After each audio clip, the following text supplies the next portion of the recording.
Before we go any further, this is not a political video. I am not going to tell you who caused this or who should fix it.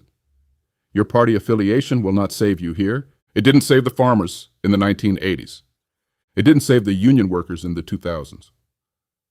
Politics is downstream of economics, and the economics of what I'm about to describe have already been decided by forces that operate above the election cycle.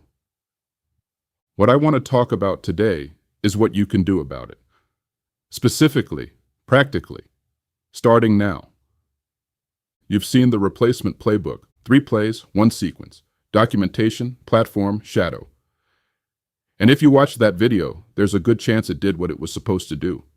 It bothered you, not just the content, the pattern. The fact that the same 3 plays were running simultaneously across thousands of organizations, every industry, every company size, as if someone had sent out a memo. I want to tell you today why that is. The Replacement Playbook bothers people because they don't understand the agenda. Once you understand the agenda, the playbook stops being a mystery. It becomes inevitable, and inevitability, once you can see it clearly, can be navigated. My name is Ethan. I've spent 4 decades watching economic forces reshape the professional landscape. The savings and loan collapse, the dot-com implosion, 2008, COVID. Every disruption looks chaotic from the inside. From the outside, from enough distance, they all have a shape. What I want to do today is show you the shape of what's happening right now, while you still have time to act on it. Before we go any further, if you've already seen the Replacement Playbook and you're ready to act on what I'm about to share with you, the free professional pivot profile at pivot4pros.com/profile is where you start. 4 minutes. It maps where your expertise has leverage outside the system you're currently in. Link is below. Now, the agenda. The agenda. Point 1. The K-shape.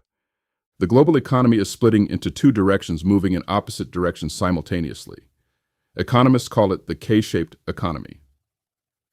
I want you to understand exactly what that means, because one of those trajectories is yours. And right now, most professionals don't know which arm of the K they are on. The upper arm, people who own systems, intellectual property, distribution, and the capacity to direct AI. Practically unlimited demand, rising compensation, compounding advantage. The more they build, the more defensible their position becomes. The lower arm, people whose professional value is the execution of tasks that can now be systematized. Structural displacement. Not a downturn, a permanent repricing.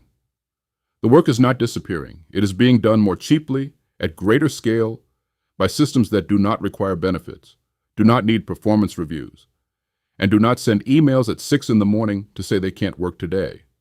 The gap between these 2 directions is widening every quarter, not because of a recession, not because of a bad job market, because of a deliberate strategic decision made at the level of nations and the largest corporations on Earth.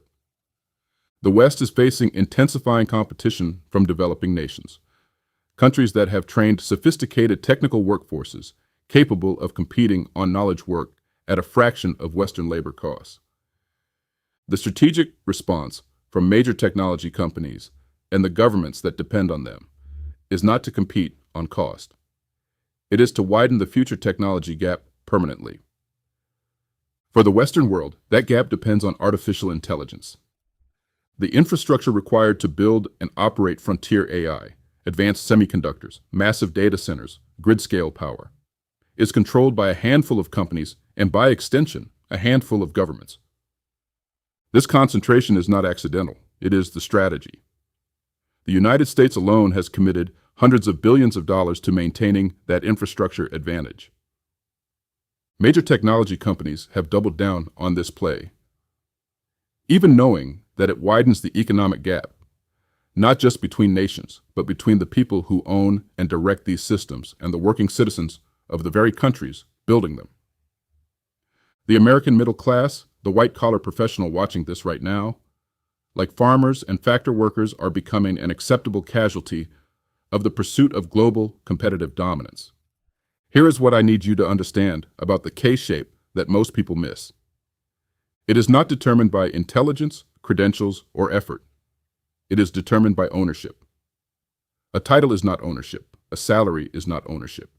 Expertise deployed inside someone else's system, generating equity that belongs to them. That is not ownership. The question the K-shape asks every professional is not, are you smart enough? It is, do you own anything? The agenda. Point 2. No next rung. This is the part of the story that most professionals haven't fully absorbed, because they are, quite naturally, looking for the pattern from the past to repeat itself. Americans have survived two enormous economic disruptions in the last 100 years. The first was the move from agriculture to industry. Mechanization collapsed farm employment dramatically. Millions of workers transitioned from farms to factories. It was painful, disruptive, but ultimately successful. The industrial economy absorbed the displaced agricultural workers. There was a next rung. The second disruption was the move from industry to knowledge work at the turn of this century.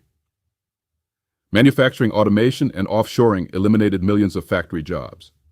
Workers were told to retrain for knowledge work.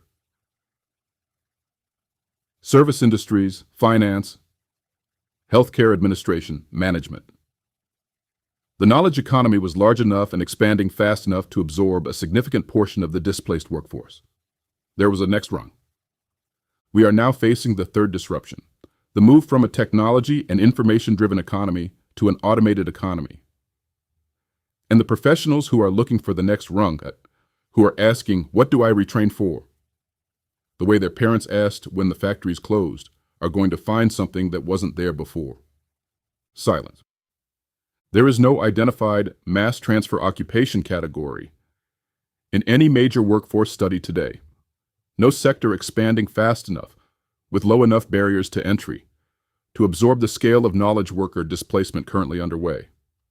The World Economic Forum, McKinsey, the Bureau of Labor Statistics, none of them have named the destination. Not because they haven't looked, because it isn't there the way it was before. This is not because the economy is contracting. It is because AI is not displacing one category of work to make room for another. It is compressing the economics of execution across every category simultaneously. The same AI replacing the junior analyst is moving toward the senior analyst. The same AI replacing the process coordinator is reaching toward the director who designed the process. The altitude of your title is not a defense. It is a delay. The path forward is not through an institution this time. You cannot take a course to get onto the upper arm of the K-shape. There is no certificate in owning a system. There is no degree program in portable intellectual property.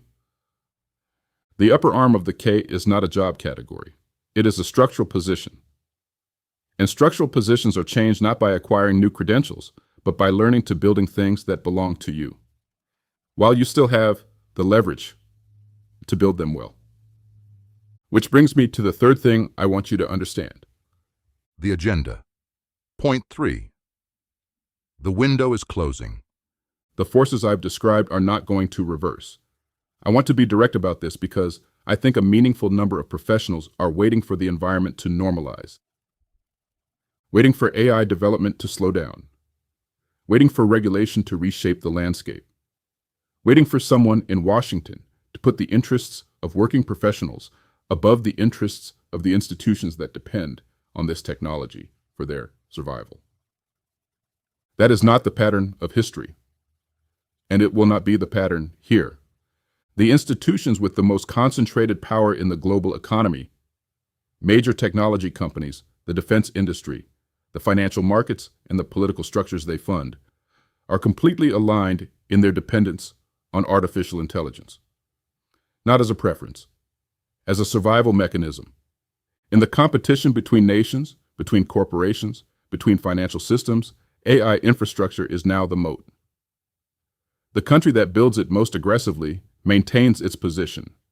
The company that deploys it most effectively competes.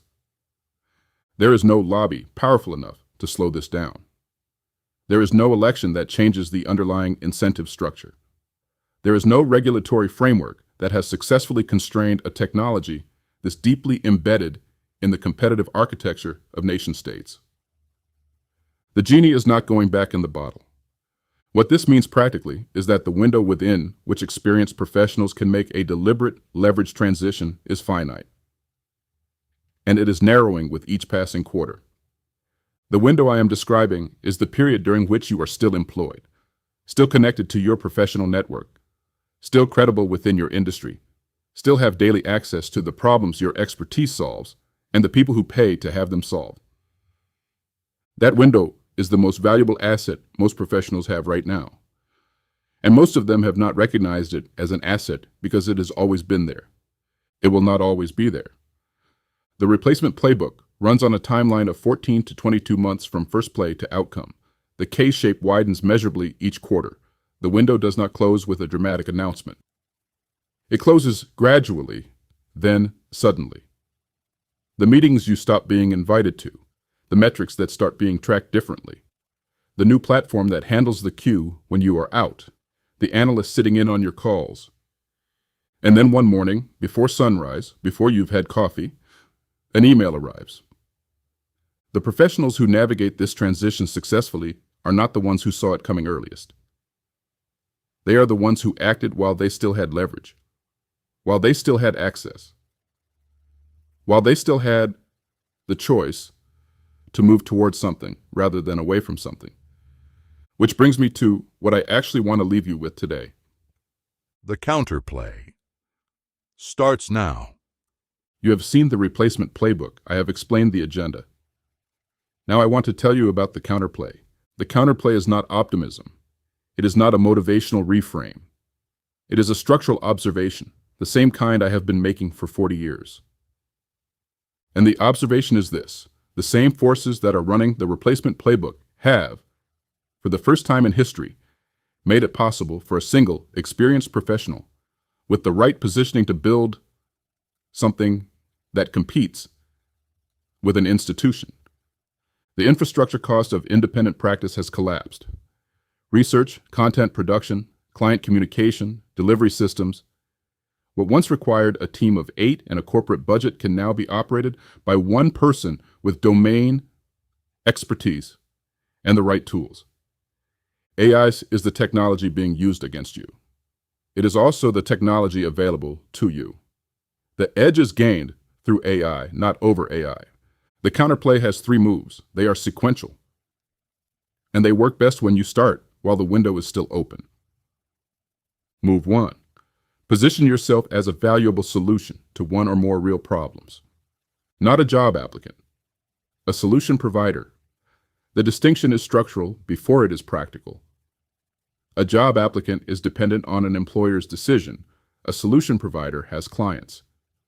The problems are not hard to find. You have been solving them for years, inside one company, for one beneficiary, at a salary that captured none of the equity your expertise generated. The same problems exist in every company in your industry. The same decisions that required your judgment inside your organization require judgment in every organization facing the same challenges.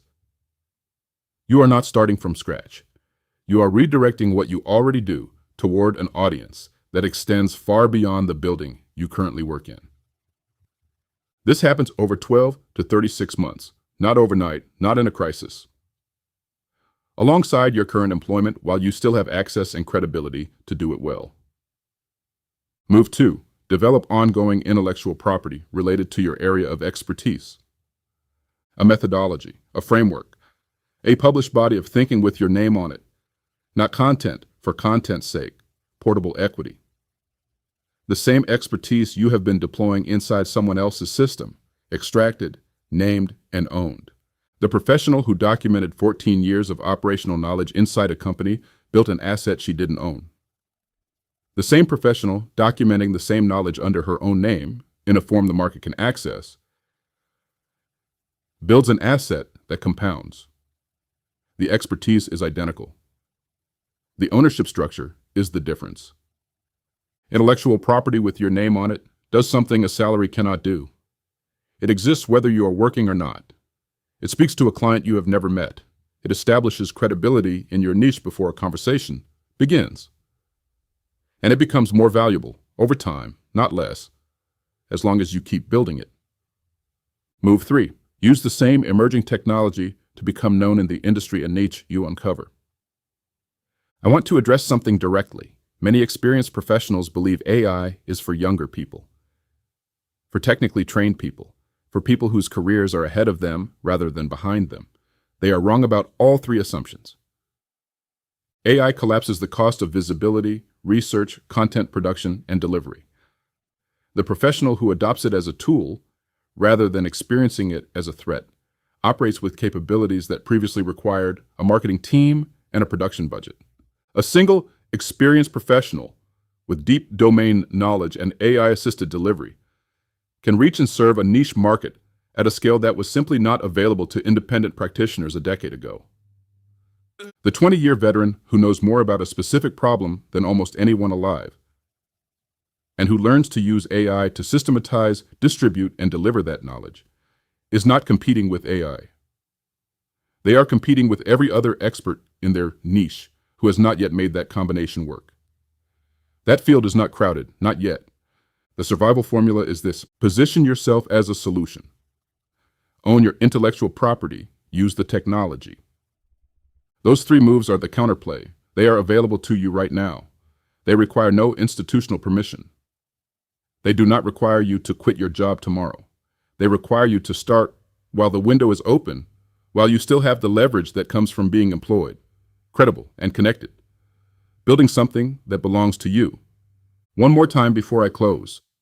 The free professional pivot profile at pivot4pros.com/profile is where the counterplay starts. 4 minutes, 8 questions. It maps what you already know to income paths where you own the output. It is free and it is waiting. Link is in the description.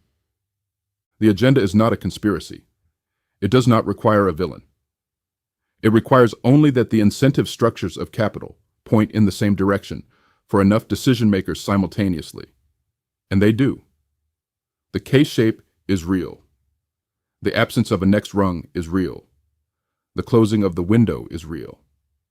And the counterplay is real. The professionals who move now, who start building their portable equity, their owned intellectual property, their AI-assisted presence in their niche, will look back on this moment the way the people who bought real estate in growing cities in the 1990s look back on theirs. Not because they were lucky, because they understood the shape of what was coming while the window was still open. You understand the shape now. Your expertise is the asset. AI is the leverage. Income is the result.